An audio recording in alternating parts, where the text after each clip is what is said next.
Floyd Productions present The Day There Was No Laughter. Cupid Stunt was feeling really down after destroying Floyd's explosive supply.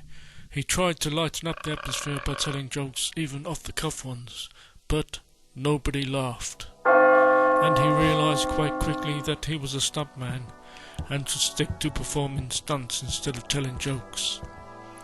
Super Squirrel squeaked for half an hour because he knew he had a funny voice.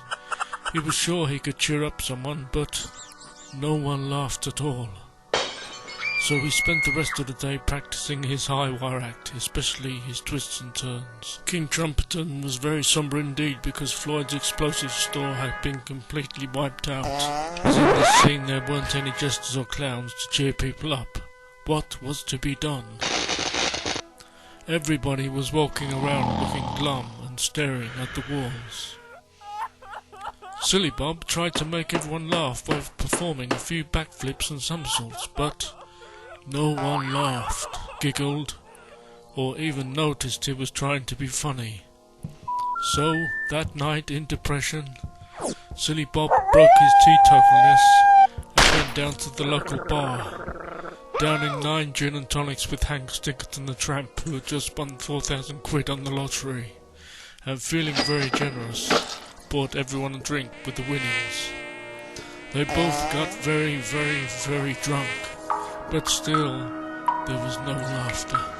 Lord Creosote, one of the most unfunniest characters around, seemed to begin to be a comedic genius at this point, by actually raising one titter.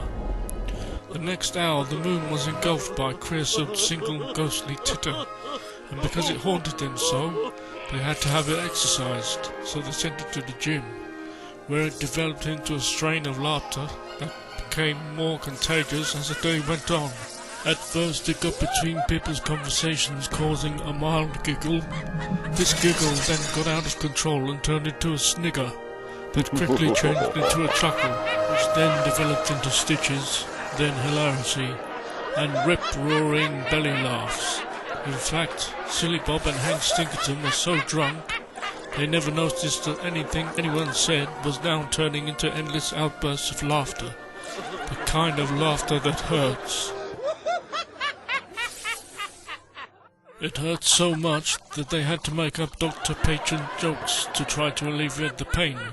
Consequently, the laughter and the jokes ended up being everywhere on the day there was no laughter. They thanked Lord Creosote for his ghastly titters. Creosote laughed so much he let everyone off the rent for a month. Then all the animals started laughing too, until it reached the explosive supermarket, and it caused the staff to drop the nitroglycerin. Vibration of the laughter affecting the shelves too, disturbing the dynamite, gunpowder and fireworks, caused one huge explosion. Silly Bob, silly Bob, you silly Bob, you silly Bob, you silly Bob.